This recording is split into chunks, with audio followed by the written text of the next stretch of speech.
Good morning. It's Friday, March 28th. Here's what we're working on this morning. Prime Minister Mark Carney is hosting a meeting with Canada's premiers today in response to the tariff wars. A woman accused in 3 murders last fall is found unfit to stand trial. And we'll have highlights from last night's sports, including the start of the OHL playoffs.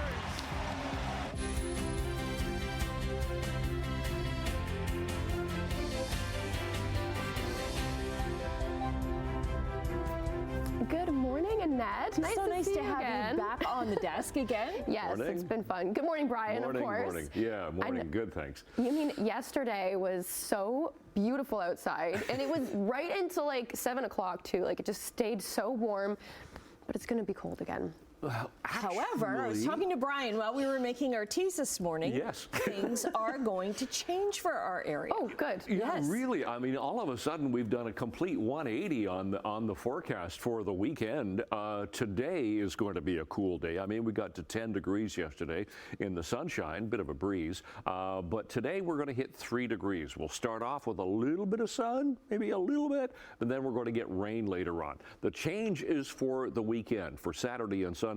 They were forecasting, Environment Canada was forecasting a high of 2 for both Saturday and Sunday. Now, a complete change. The warm front is really going to cross us.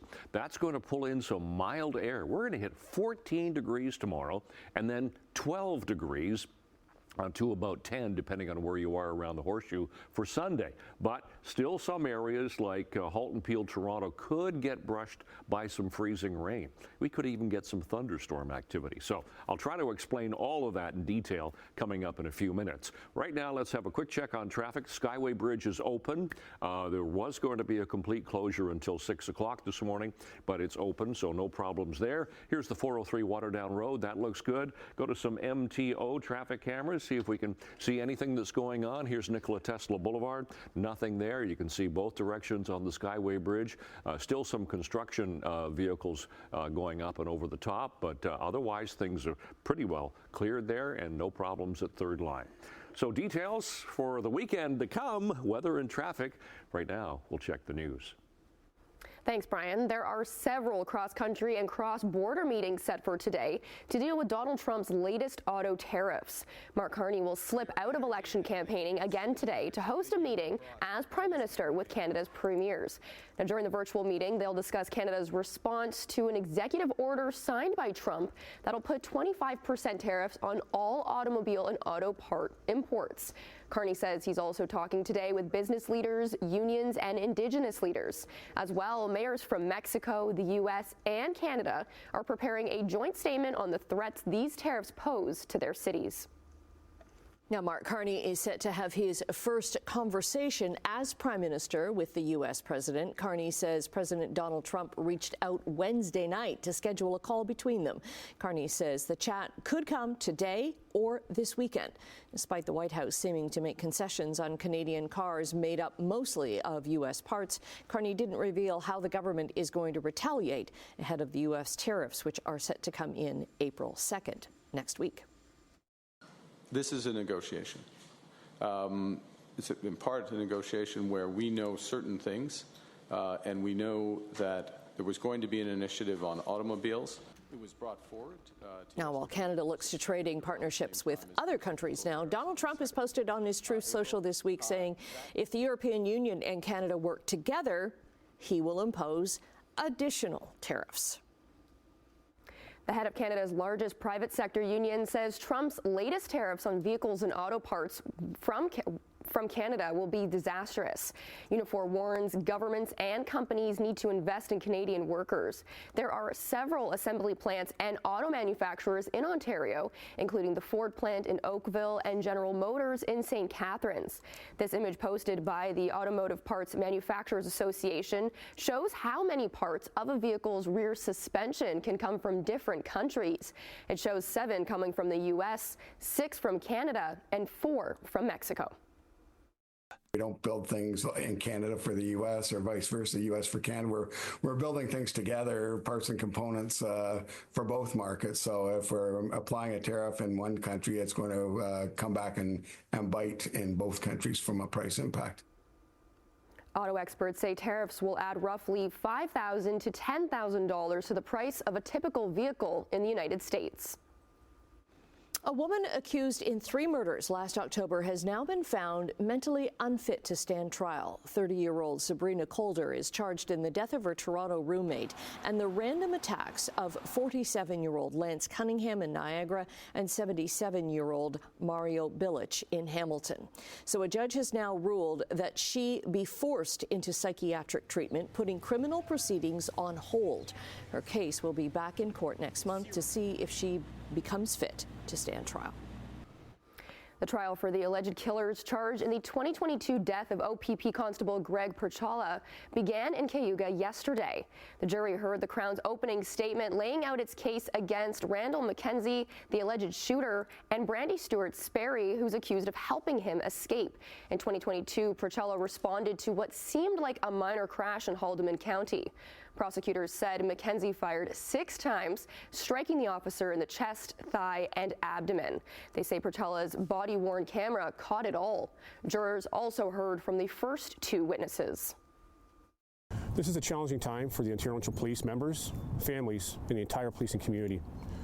Since this case is currently before the courts, we are unable to provide any comments to maintain the integrity of the court proceedings. This trial is expected to last 6 to 7 weeks. Both of the accused have pleaded not guilty. An attempted child abduction has been reported in Dundas. Hamilton police are investigating. They say an 8-year-old was walking their dog in a neighborhood off Governors Road when a man who had been driving a white van tried to grab them. He's described as being in his 30s with brown skin and a thin build, wearing a purple t-shirt, black pants, and a white toque. 3 illegal marijuana grow sites have been taken down in Milton. Each had full-time live-in workers. 6 people have been charged. Police say the network has been shipping cannabis to the U.S. and Hong Kong with plans to expand into Europe. The RCMP alleged the group laundered millions in Canadian banks and used others' identities to apply for Health Canada authorization to grow medicinal cannabis. 17,000 cannabis plants were seized. The operations brought in about $16 million a year. The oldest road race in North America is back in Hamilton this weekend. Around the Bay kicks off this Sunday with the 30-kilometer, 15-kilometer, and 10-kilometer races getting underway at 9:45 a.m. A 5K is also scheduled for 8:30 a.m. Now, with the Hamilton Arena under construction, there is a new host venue, Leona Station, and this year the 30K route will actually be 30K according to organizers. Road closures to accommodate the race will begin at 5 a.m. beginning at James Street to May Street. HSR buses will be delayed and detours will be made along the route. To see all those road closures and buses affected, head to our website at chch.com. Now, last year it was just a little bit longer because of some detours and a sinkhole. Well, in sports, the Niagara Ice Dogs opened their OHL playoff series in Barrie last night. Battle now on the far side, picked up by Romani. Romani with their shot, scores! What a quick shot by Anthony Romani, his second of the night. He had the game-winning goal as the Colts beat the Ice Dogs 4-2. Barrie leads the series 1-0 now. Game 2 set for tomorrow, for Monday night in Barrie. Tonight at 7 o'clock, the Brantford Bulldogs will open their OHL series against North Bay. To the NHL, where the Toronto Maple Leafs kicked off a 3-game California road trip, and it was a close game. As Marner held, goes back to Riley. Nylander to Marner. Back to Matthews, and a stop there by Georgiev. It'll come to Marner across. Nylander scores! Are you watching this? The Leafs have tied it. And the crowd went wild. William Nylander scored with just 45 seconds left in the third period to send the game to overtime and then a shootout. Will Smith and Macklin Celebrini scored for the Sharks as they dropped the Leafs 6-5. The Leafs will play the Los Angeles Kings tomorrow night. In Detroit, the Red Wings were hosting the Ottawa Senators. Shine lost it. Here's a break for Ottawa. Highmore plays it ahead for Amadio. Amadio in alone. Big stop. Oh, it goes through. No goal, they say. No goal. No goal on the ice. Play was reviewed and the on-ice call overturned, so that goal did count. And the Senators went on to win 4-3 and are still in the playoff race. They hold on to the first wild card. Ottawa will host Columbus tomorrow night. Busy day in Philadelphia yesterday. The Flyers started out by firing head coach John Tortorella. Then the club took to the ice to host the Montreal Canadiens. They get it back out in front. Misfire. Now it's a 3-on-1 the other way if the Flyers hurry. Couturier with it. He waits. He fires. He scores! That goal from Sean Courtier was the difference as the Flyers, under interim head coach Brad Shaw, beat the Canadiens 6-4. Despite the loss, Montreal maintains their grip on the second wildcard spot in the Eastern Conference. The Canadiens are back in action tonight in Ottawa. Now, the Penguins' Sidney Crosby has made NHL history in Buffalo. Drives it deeper. After it is Grizzly. Sent behind the net. Crosby in front. He scores! Crosby, the most consistent of them all. And with that goal, Sidney Crosby makes sure he finishes the season averaging at least 1 point a game. That's the 20th time he's done it, and it breaks the NHL record that he shared with Wayne Gretzky. Crosby has 26 goals and 80 points so far this season, and last night he did it with his parents in the stand. To baseball, where it was opening day at the Rogers Center, the Toronto Blue Jays were hosting the Baltimore Orioles. Cedric Mullins had an infield hit to drive in a run, and Mullins tattoos it. Home run number 3. Welcome to the season, Cedric Mullins. But Baltimore's Cedric Mullins spoiled the party. He hit 2 home runs as the Orioles beat the Blue Jays 12-2. The Jays will try to turn things around later today when Kevin Gausman gets the start in Game 2. Earlier in the day, it was reported the Blue Jays had made another contract offer to Vladimir Guerrero Jr. The report went on to say that no deal was reached, and it's unclear if there will be more talks in the immediate future. It's believed the club and Guerrero were about $50 million US apart earlier this month, so stay tuned. Okay, 6:12. It's Friday. We made it to the 28th of March. Let's check what's happening on the roads. There's nothing happening right here, but back a little further along on Highway 6, coming out of Hamilton to right around the Highway 403 around Highway 6. We've got a disabled vehicle. We don't have any cameras there, but it's blocking one of the lanes. Let's go to some MTO traffic cameras. St. Catharines first. The Garden City Skyway is wide open this morning. Nikola Tesla Boulevard is a little bit busier. Nothing at the 403, pretty much nothing east of Royal Windsor, and the same thing for the Highway 427 Gardner QEW combination. All looks good. Let's go to our temperature that we have at the moment. Temperature this morning, it's been fluctuating. We were -1, 0. Now we've come up to +1 so far today. We have a light east-southeasterly breeze, and we do have some light snow flurry activity and a fair bit of cloud cover. But for the day today, we could see a little bit of sunshine this morning, just a little bit in the early hours, and then it's going to become cloudy, and then we're going to see the rain settle in this afternoon. But a lot cooler today than yesterday. Yesterday, 10, today, 3 degrees. Now, the change for the weekend is this warm front with the low pressure system. The warm front is going to push into southern Ontario, and that's what's going to bring our temperatures up for tomorrow and for Sunday as well. So we're looking, instead of 2 both days, which was going to be cool, we're looking at double digits. We could hit 14 degrees tomorrow. However, it is going to be fairly unsettled for the day. But today, temperatures struggling a bit. 5 for Niagara, 6 for Cayuga, Simcoe, and 3 for the rest of us around the Horseshoe. The rain will settle in. Simcoe, Cayuga could get a thunderstorm late this afternoon. Tonight, most of us could get thunderstorms. Temperatures anywhere from 1 for Halton, Peel, Toronto, 3, 5, and 6 degrees, and fog patches will develop because of the humidity and the temperature around the freezing mark. But look at tomorrow, 14, 15 degrees for the southern tier of the Horseshoe, but Halton, Peel, Toronto will struggle. 4, 7, 3 degrees for Toronto, but it's going to be fairly wet as the day progresses tomorrow with that rain settling in. So it's Friday, so out the door this morning. Cloudy, we do have a little bit of light snow. Temperature on the plus side, but just +1. Long range coming up. Annette, Simone. Thanks, Brian. Coming up after the break, we'll say good morning to Emily Vukovic with a preview of what's to come in Chit Chat. And coming up in business news, a major lender of Hudson's Bay is offering more time to find a solution. Let's say good morning to Emily Vukovic. Happy Friday, Emily. What do you have coming up in Chit Chat? Well, global superstar Will Smith. I feel like we've been talking about him a lot lately. He's received one of the most meaningful honors of his career. We'll talk about what that is coming up. And Selena Gomez shares her feelings about social media and women.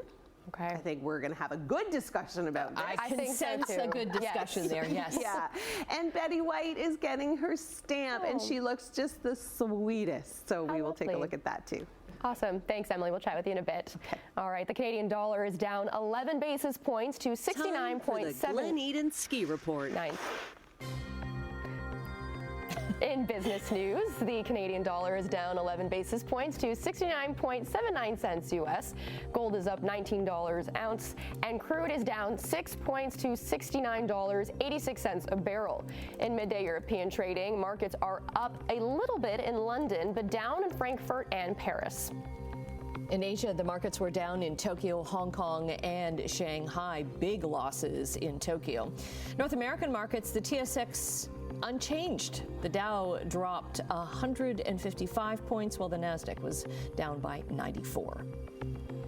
Hudson's Bay may be on the verge of landing more time to save 6 stores it has temporarily been able to rescue from liquidation. The proposed restructuring plan for Canada's oldest company includes an April 7 deadline forcing liquidation of the 6 stores if the company can't find a lender. But Restore Capital says it's willing to give the company until April 30th. Ontario Superior Court Judge Peter Osborne promised to make a decision by today. Well, tourism spending in Canada is on the rise, and this started even before many of us decided not to head stateside for the next little while. Statistics Canada says tourism spending across Canada increased 1.5% in the fourth quarter of last year. For the full year, tourism spending was up 3.6%, mainly because of increased flights and hotel stays. International visitor spending bounced back last year to near pre-pandemic levels. And of course, early data for this year shows far fewer Canadians are traveling to the U.S. because of the threats coming from the White House and are choosing to spend their money in Canada instead. A national tally of Canada's climate progress is showing greenhouse gas emissions have fallen slightly. It's now roughly 8% lower than 2005 levels. Canada's official greenhouse gas inventory indicates emissions dropped by 1% from 2022 to 2023, with emissions largely flat across major industrial sectors. The annual report Canada submits to the United Nations shows the electricity sector has been driving emission reductions, thanks in part to the phase out of coal and increased use of renewable power. The report says emissions from buildings were part of the largest drop among major sectors, primarily due to reducing heating demands during a record warm winter. More Canadians are turning to their families for help buying a house. A new report shows a rising trend in inheritances and gifted down payments, especially among young homebuyers. Real estate remains a key source of wealth, making up 42% of household assets in 2023. Buyers under 35 were twice as likely to be gifted a down payment, with 6% acquiring homes partially or fully through family support. Experts say that growing reliance, though, on family wealth could deepen inequities in home ownership. All right, 6:20 on your Friday morning. We're going to take a break right now. Brian will be back with traffic and your 7-day forecast. Good morning, just about 6:24 on this Friday morning. Let's check traffic this morning. The good news as far as the 403 and Highway 6 is concerned, that disabled vehicle is gone. So good there. Here's the Garden City Skyway. That's the west camera. Looks good. The other Skyway, we're checking the Skyways this morning. If I do that too long, I just get caught up in it. Here's Burlington Skyway. Now, we did have a closure overnight. It was supposed to be closed from 10 till 6, but of course it's now open. Looks good. Third line, no problems. Lauren Park looks good. Same with the 403 at Erin Mills Parkway going through Mississauga. So no problems at the moment. Temperature, we are above seasonal to start a morning. We're on the plus side, +1 for Hamilton, Grimsby, Mississauga, already 3 in Toronto. Seasonal temperatures for an overnight low are -2. So, as I said, we're above seasonal. 7 for the daytime high now. We got to 10 yesterday, but today we're really going to struggle. Those are our sun times and records for today. And for school today, we could see a little bit of sun this morning, but just a little, and we should be around the 0 range, and then 3 for later on today, and we're going to get some rain settling in, and 3 is the forecast high for the day today, and that's it. But the temperature will not fall tonight. Temperature will sit around 3 degrees. We could get some fog. The rain will taper off to some scattered showers with maybe a thunderstorm. Tomorrow, 14 degrees. They've really changed the forecast. This low is going to be moving in a different kind of direction and pulling in some milder air for us, but wet. Rain and 14 tomorrow. 10 for the Around the Bay road race, so better temperature, but it's going to be fairly wet throughout the day. 3 only on Monday, 2 as we get into April, and then 5 and 9 with more rain for Wednesday and Thursday. That's your forecast. Annette. That is quite the turnaround there. Thanks very much. Well, Burlington pro hockey player Emma Malte is part of a clothing collab between the PWHL, Mattel's Barbie brand, and Peace Collective. This is pretty cool. It is. A photo of her and Maggie Connors, both of the Toronto Scepters, shows them in one of the new pink sweatsuits. The new clothes combine Barbie's iconic pink with the PWHL's purple, and they're now available for pre-order on the league's website. How cute are those? Yeah, and I wonder if they'll be like in girl sizes too, because imagine how many girls are aspiring to be part of the PWHL. Of course, and it would just be such great, merchandise to be able to sport now, especially with the Toronto Scepters just being so exciting and all that coverage they're getting. So it's definitely an exciting time. Okay. And the pink for sure. Yes. All right. Well, stay with us. More to come after the break. We'll see you in a bit.